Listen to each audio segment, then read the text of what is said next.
വരാണ്ട് പിന്നെ എപ്പോഴാ കേൾക്കുക? അത് റിട്ടയറൊക്കെ ആയിട്ട് വെറുതെ ഇരിക്കുമ്പോ കേൾക്കാനുള്ളതല്ലേ ഇത്? അതെ, അർജുനനോട് കൃഷ്ണൻ പറഞ്ഞത് എന്താ അറിയോ? തസ്മാദുത്തിഷ്ഠ കൗന്ദേയ യുദ്ധായ കൃതനിശ്ചയ. ധർമ്മ സംരക്ഷണത്തിനായിട്ട് അർജുന നീ എഴുന്നേൽക്കുക.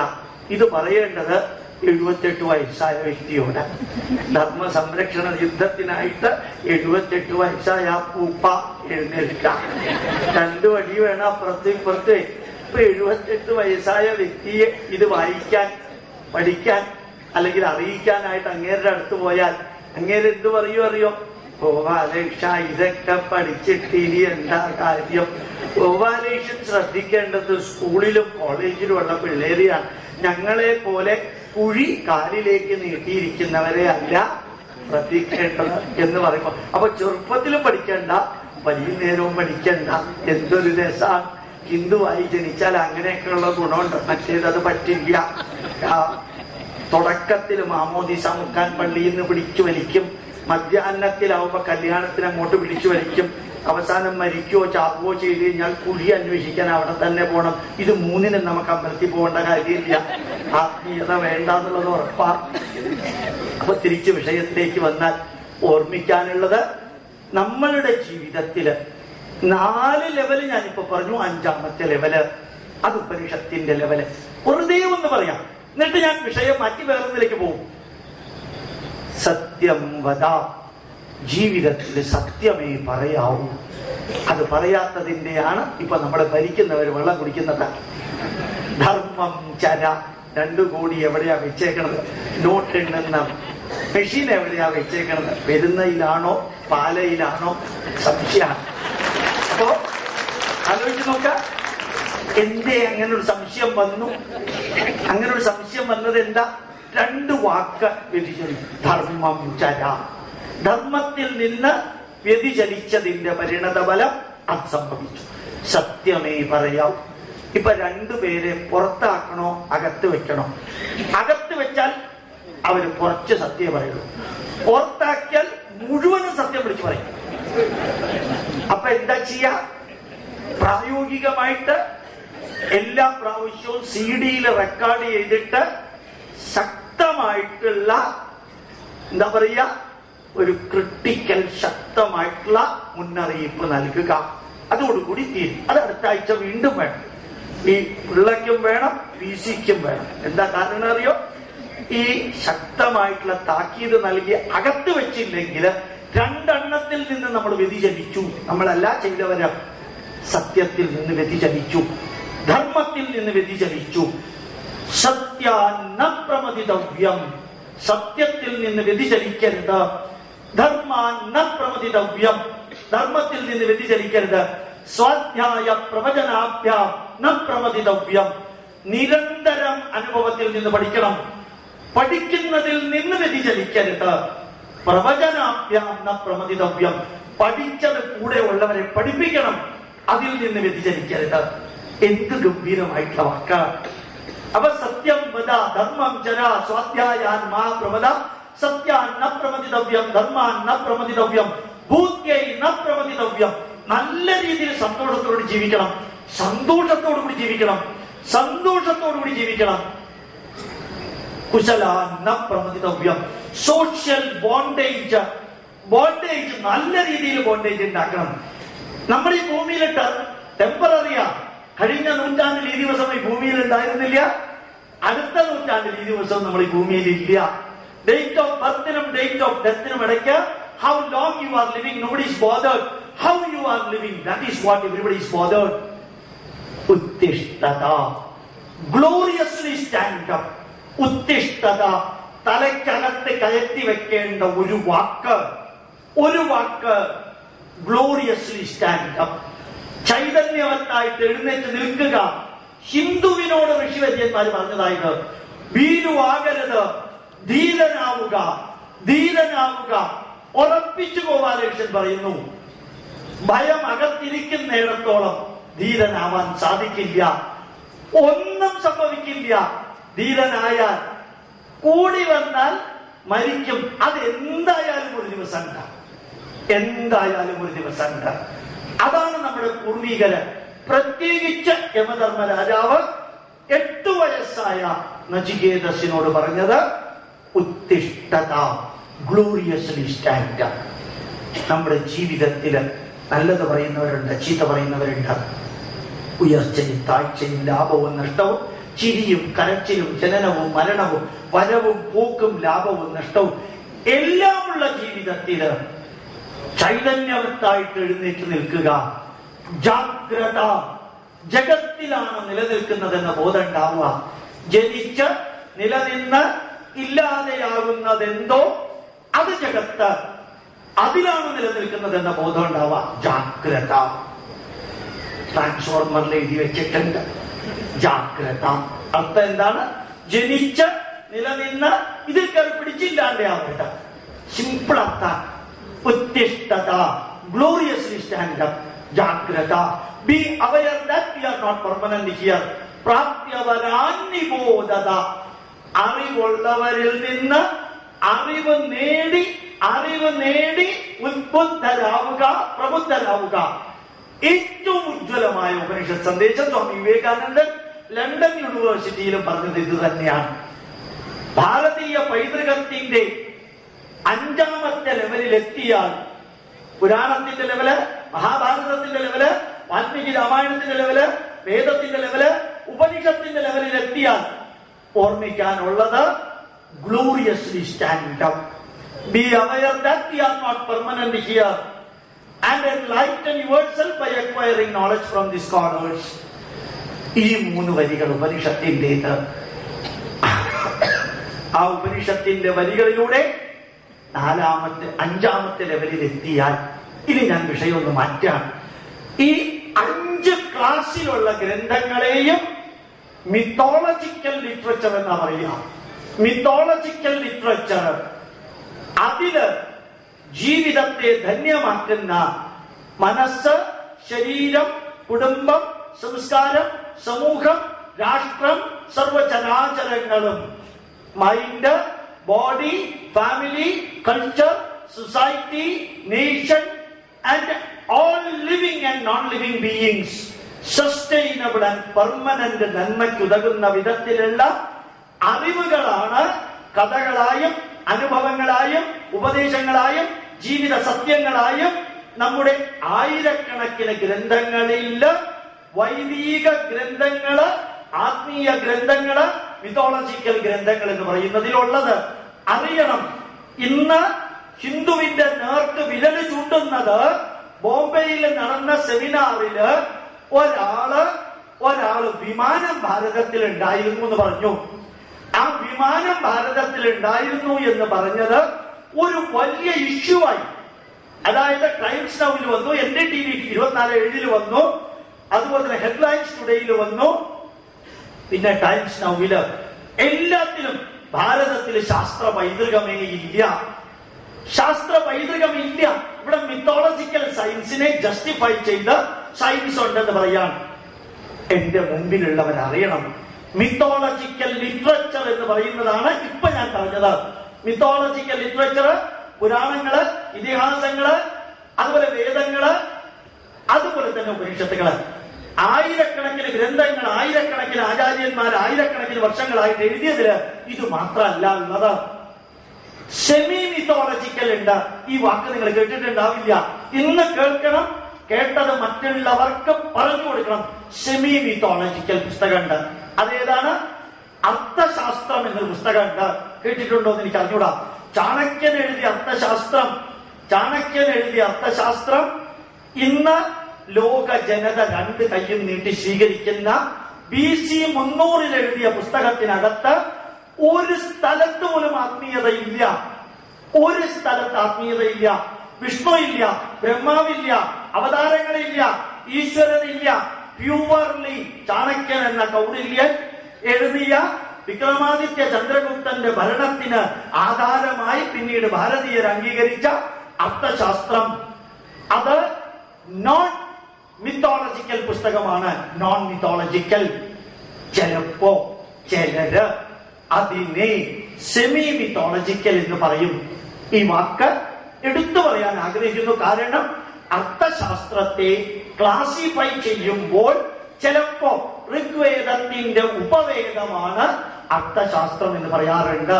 ഋഗ്വേദത്തിന്റെ ഉപവേദമാണ് അർത്ഥശാസ്ത്രം. അതിനകത്ത് ആത്മീയതയില്ല.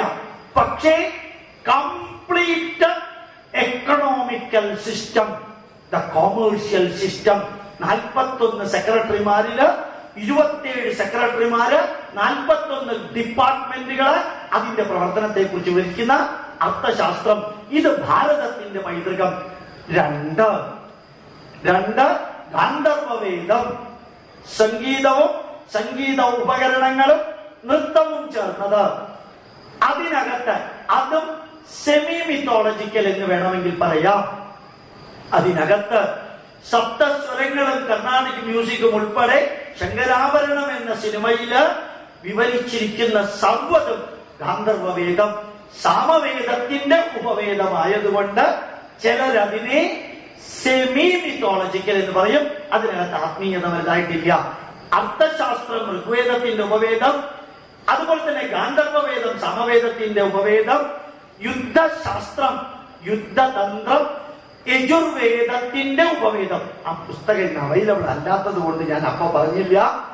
യുദ്ധതന്ത്രം ദ്രോണാചാര്യർ എഴുതിയ പുസ്തകം, യജുർവേദത്തിന്റെ ഉപവേദം. ഒന്നുകൂടി പറയാം, ഋഗ്വേദത്തിന്റെ ഉപവേദം അർത്ഥശാസ്ത്രം, ആത്മീയതയില്ല. യജുർവേദത്തിന്റെ ഉപവേദം യുദ്ധതന്ത്രം, സമവേദത്തിന്റെ ഉപവേദം ഗാന്ധർവവേദം, അഥർവവേദത്തിന്റെ ഉപവേദം ആയുർവേദം. 4 ഉജ്ജ്വലമായ സെമി മിത്തോളജിക്കൽ പുസ്തകങ്ങള്. അർത്ഥശാസ്ത്രം, അതുപോലെ തന്നെ ധനുർവേദം അല്ലെങ്കിൽ യുദ്ധതന്ത്രം, അതുപോലെ ഗാന്ധർവവേദം, ആയുർവേദം. അഥർവവേദത്തിന്റെ മറ്റൊരു ഉപവേദമുണ്ട്, സ്ഥാപത്യവേദം, തച്ചുശാസ്ത്രം. അപ്പൊ ഉപവേദങ്ങൾ 4 ആണെങ്കിലും ചില സ്ഥലത്ത് അതിനെ 5 ആയിട്ട് പറയും. ഒന്നുകൂടി പറയാം, ഓർമ്മിക്കണം. ലോകത്തിൽ ഒരിടത്തു നിന്നും ഈ ഇൻഫർമേഷൻ നിങ്ങൾക്ക് കിട്ടില്ല. അർത്ഥശാസ്ത്രം, ധനുർവേദം അഥവാ യുദ്ധതന്ത്രം, ഗാന്ധർവവേദം അല്ലെങ്കിൽ സംഗീതം, അതുപോലെ തന്നെ ആയുർവേദം പ്ലസ് തച്ചുശാസ്ത്രം, സ്ഥാപത്യവേദം, സിവിൽ എഞ്ചിനീയറിംഗ്. ഈ 5 എണ്ണത്തിലും വാക്കുകൾ കൊണ്ട് വിവരിക്കാൻ സാധിക്കുന്നതിലപ്പുറത്തുള്ള സയൻസും ടെക്നോളജിയും ഉണ്ട്. അത് സയൻസും ടെക്നോളജിയും ഈ പുസ്തകത്തിലുള്ളതുപോലെ 3ാമത്തെ കാറ്റഗറി ഉണ്ട്. ഇനി ഞാൻ തിരിച്ചു വരും. 3ാമത്തെ കാറ്റഗറി ഉണ്ട്, കംപ്ലീറ്റ്ലി നോൺ മിത്തോളജിക്കൽ പുസ്തകങ്ങൾ. Pure mathematics. ആദ്യം sine theta, cos theta, tan theta കണ്ടുപിടിച്ചത് കേരളീയര്.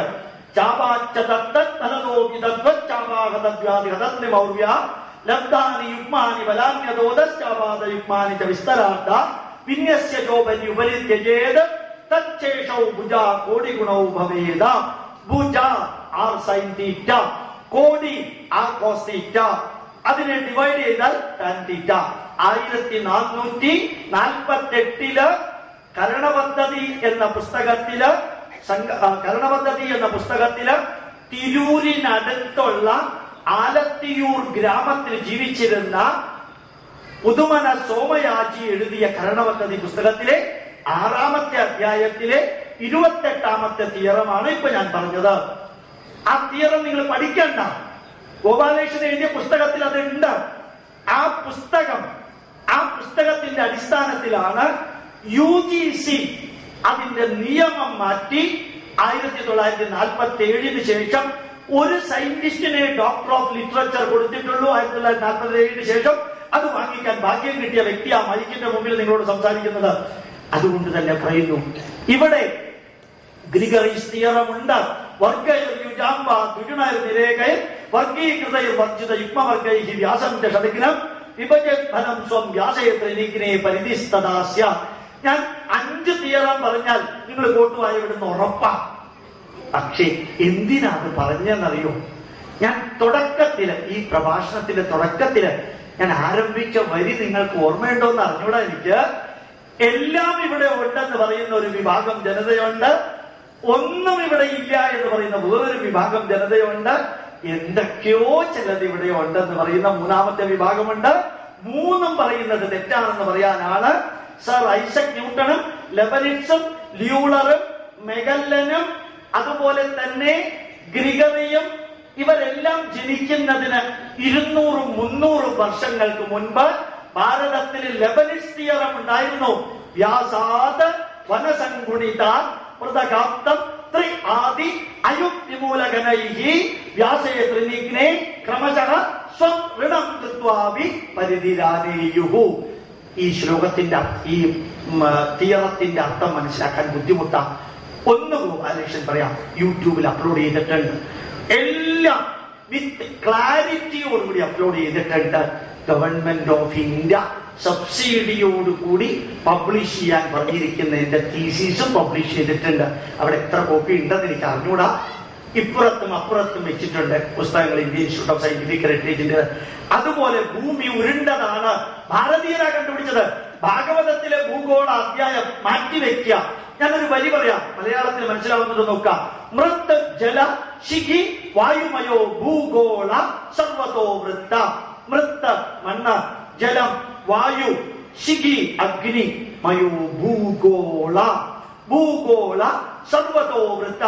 AD 499 മാർച്ച് 21 ഞായറാഴ്ച നട്ടുച്ചയ്ക്ക് ആര്യഭടന്റെ 23ാം ജന്മവാർഷികത്തിന് എഴുതി തീർത്ത ആര്യഭടീയം എന്ന പുസ്തകത്തില് 4ാം അധ്യായത്തിലെ 7ാമത്തെ വരി. നീല ഭൂവ്യാസ 1050 യോജനയാണ് ഭൂമിയുടെ വ്യാസം.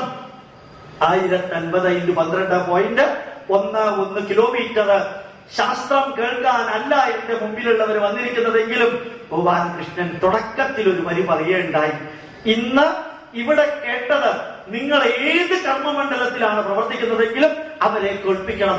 ഭാരതത്തിൽ ഒന്നുമില്ല എന്ന് പ്രഖ്യാപിക്കാൻ മുമ്പോട്ട് വന്നത് ദൗർഭാഗ്യവശാൽ മാതൃഭൂമി അതിന് സപ്പോർട്ട് ചെയ്തുകൊണ്ട് എഡിറ്റോറിയൽ എഴുതിയതും, മനോരമ എഴുതിയാൽ മനസ്സിലാക്കാം, എഴുതിയിട്ടില്ല. മാതൃഭൂമി അതിനെ സപ്പോർട്ട് ചെയ്തുകൊണ്ട് എഡിറ്റോറിയൽ എഴുതിയതും.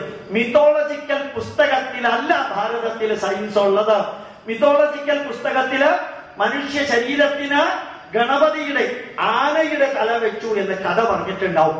പക്ഷെ കോമൺ സെൻസിൽ അറിയാം, മനുഷ്യന്റെ കഴുത്തിലെ ഡയമീറ്ററും ആനയുടെ കഴുത്തിന്റെ ഡയമീറ്ററും ഒന്നല്ല. അത് സർജറി കൊണ്ട് ചേർക്കാൻ സാധിക്കില്ല. സിമ്പിൾ ആയിട്ട് നമ്മൾ പഠിച്ചിട്ടില്ലേ, ഒരു രാക്ഷസന് നേരെ മറ്റേ ആൾ അമ്പെയ്തു, വെടിവെച്ചു, രാക്ഷസൻ മരിക്കണില്ല. ബോംബിട്ടിട്ടും രാക്ഷസൻ മരിക്കണില്ല. എന്താ കാരണം? രാക്ഷസന്റെ ജീവൻ ഒരു കുരുവിയിലാണ്. ആ കുരുവി കാട്ടിലെ ഒരു മരത്തിന്റെ മുകളിലാണ്. അത് കഥയാ. ഗണപതി എന്ന് പറഞ്ഞാൽ ജീവിച്ചിരുന്ന ഒരു മനുഷ്യനല്ല. മഹാവിഷ്ണു ജീവിച്ചിരുന്ന മനുഷ്യനല്ല. ബ്രഹ്മാവ്, Vishnu, Shivan, ത്രിമൂർത്തി സങ്കൽപ്പം gloriously and arbitrarily fixing. Trishakti സങ്കല്പം. സരസ്വതി, ലക്ഷ്മി, പാർവതി.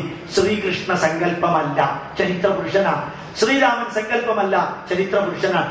അതിനെ ചേർത്ത് എഴുതിയിരിക്കുന്നത് അത് കഥയുടെ ഭാഗം, അത് മിത്തോളജിക്കൽ പുസ്തകത്തിന്റെ ഭാഗം.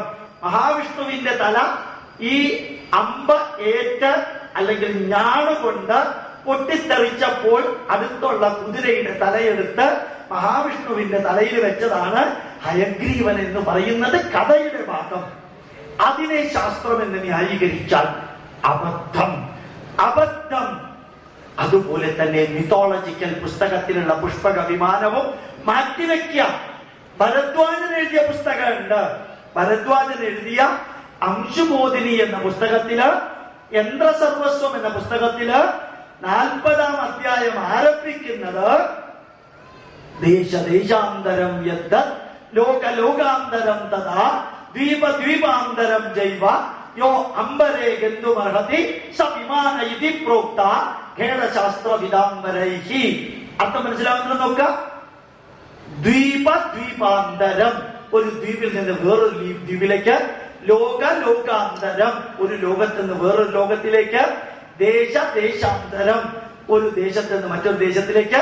യോ അംബരേ ഗന്തുമർഹതി, ആകാശമാർഗത്തിലൂടെ സഞ്ചരിക്കാൻ സാധിക്കുന്ന വാഹനത്തെ വിമാനം എന്ന് പറയുന്നു. അതാണ് ഡെഫിനിഷൻ. വിമാനമുണ്ടായിരുന്നു എന്നുള്ളത് എടുക്കണ്ട. ആ രാമായണത്തിലെ പുഷ്പക വിമാനവും എടുക്കണ്ട. മഹാഭാരതത്തിലെ ആഗ്നേയാസ്ത്രം ആറ്റം ബോംബാണെന്ന് പറയല്ലേ. മഹാഭാരതത്തിലെ നാഗാസ്ത്രം അത് പോയിസണസ് വെപ്പൺ ആണെന്ന് പറയല്ലേ. ഭാരതത്തോടുള്ള ബഹുമാനവും ആദരവും സ്നേഹവും ദേശപ്രേമവും കൊണ്ട് കുറച്ചു മുമ്പ് ഞാൻ പറഞ്ഞ പുരാണങ്ങളും മഹാഭാരതവും രാമായണവും വേദവും ഉപനിഷത്തുക്കളിലും ഉള്ളത് മിത്തോളജിക്കലായിട്ടിരിക്കട്ടെ. ഇപ്പൊ ഞാൻ പറഞ്ഞ സെമി മിത്തോളജിക്കലിലെ അർത്ഥശാസ്ത്രവും അതുപോലെ ധനുർവേദവും ഗാന്ധർവവേദവും ആയുർവേദവും സ്ഥാപത്യവേദവും ഇത് ഇന്നത്തെ ലോകത്തിൽ കാണാൻ പാകത്തിനുള്ളതില്ലേ? ഇല്ലേ? എന്താ ചോദ്യം? തച്ചുശാസ്ത്രം, സ്ഥാപത്യവേദം സെമി മിത്തോളജിക്കൽ. ആ പുസ്തകത്തിന്റെ അടിസ്ഥാനത്തിലാണ് പത്മനാഭസ്വാമി ക്ഷേത്രത്തിന് മുമ്പിലത്തെ ഗോപുരം ഉണ്ടാക്കിയിരിക്കുന്നത്. ആ ഗോപുരത്തിന്റെ നിഴല് രാവിലെയും വൈകുന്നേരവും ഭൂമിയിൽ തൊടില്ല. അതാണ് ഗോപുരം.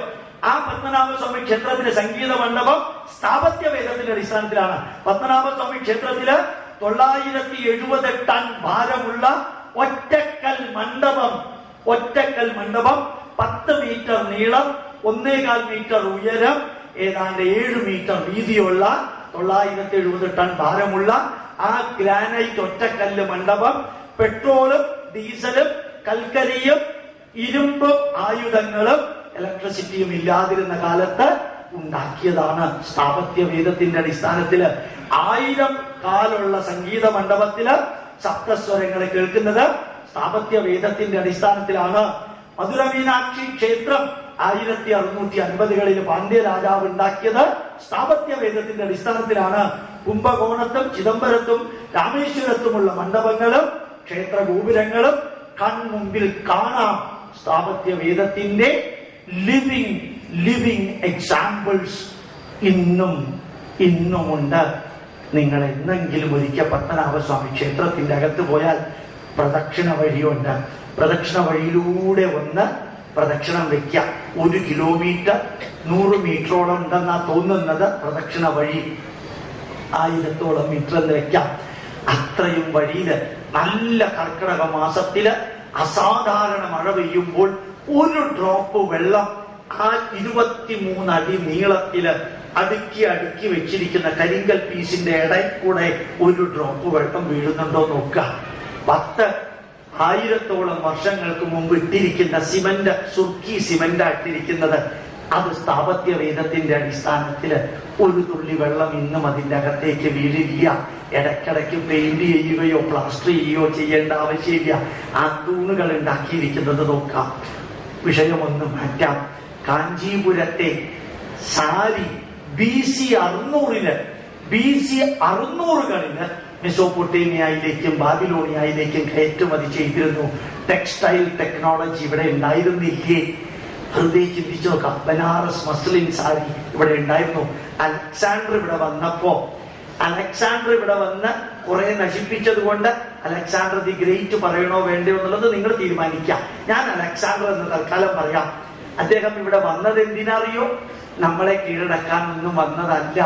ആ അലക്സാണ്ടറുടെ ചരിത്രം ഒന്ന് വായിക്കാൻ ഭാഗ്യം കിട്ടിയാൽ അറിയാം. അദ്ദേഹം ഒരു കുതിരപ്പുറത്ത് അലക്സാണ്ട്രിയയില് വീടിന് ചുറ്റും സ്പീഡിൽ ഇങ്ങനെ കുതിരപ്പുറത്ത് ഓടിച്ചോണ്ടിരിക്കുമ്പോ അമ്മ കണ്ടുകൊണ്ട് നിൽക്കുന്ന സീൻ. അമ്മയോട് മകൻ പറയാ, എന്റെ കുതിരപ്പുറത്തുള്ള യാത്ര അമ്മ കണ്ടോ? ഞാൻ ലോകത്തിന്റെ എവിടേക്ക് വേണമെങ്കിലും പോകാൻ തയ്യാറാണെന്ന് മകൻ അമ്മയോട് പറഞ്ഞപ്പോ അമ്മ അഭിമാനത്തോടു കൂടി ഒരു ചോദ്യം ചോദിക്കുന്നുണ്ട് അലക്സാണ്ടറോട്. മകനെ, നിനക്ക് ലോകത്തിലെ എവിടെയെങ്കിലും പോകാൻ സാധിക്കുമെങ്കിൽ അമ്മയ്ക്ക് ജീവിതത്തിൽ ഒരു ആഗ്രഹമുണ്ട്. ലോകത്തില് ദേവഭൂമി എന്ന് പറയുന്ന ഭാരതമുണ്ട്. അതിനകത്ത് ദേവനദി എന്ന് പറയുന്ന ഗംഗയുണ്ട്. അമ്മ മരിക്കുന്ന സമയത്ത് ആ ദേവനദിയിൽ നിന്ന് ഒരു കുമ്പിട് വെള്ളമെടുത്ത് അമ്മയുടെ വായിലേക്ക് തരാൻ മകനെ നിനക്ക് സാധിച്ചാൽ അമ്മയുടെ ജന്മവും നിന്റെ ജന്മവും പുണ്യമായി മകനെ. അപ്പൊ അലക്സാണ്ടർ മകനോട് തിരിച്ചു പറഞ്ഞത് എന്താ അറിയോ? ഭാരതത്തിലെ ദേവഭൂമിയല്ല, ഭാരതത്തെ തന്നെ, ദേവഭൂമിയെ തന്നെ, ഭാരതത്തിലെ ദേവനദിയിലെ വെള്ളമല്ല, ദേവഭൂമിയെ തന്നെ അമ്മയുടെ കാൽക്കൽ കൊണ്ടുവയ്ക്കാൻ ഞാൻ തയ്യാറാണ് എന്ന് പറഞ്ഞപ്പോ ഡോക്ടർ APJ അബ്ദുൽ കലാം ഒരു വരി കൂട്ടിയില്ലേ? ഇന്ത്യൻ പ്രസിഡന്റായി ചാർജ് എടുത്തപ്പോ അബ്ദുൽ കലാം കൂട്ടിയതൊരു വരിയാണ്, that country never invaded other countries with the military force and that country never allowed the invaders to go back freely. അത് മനസ്സിലായി? ഭാരതം എന്ന രാഷ്ട്രം ലോകത്തിലെ ഒരു രാജ്യത്തെയും ആയുധശക്തി കൊണ്ട് കീഴ്പ്പെടുത്താൻ ശ്രമിച്ചിട്ടില്ല. ഭാരതത്തിലേക്ക് കയറി വന്ന് ആയുധം ഉപയോഗിച്ചവരെ വെറും കൈയോടെ തിരിച്ചയച്ചിട്ടുമില്ല. അതുകൊണ്ട് മകനെ, അത്ര എളുപ്പമല്ല ദേവഭൂമിയായ ഭാരതത്തെ കീഴടക്കുക എന്നുള്ളത്. ആ അലക്സാണ്ടർ ഇവിടെ വന്ന് BC 332 BC 300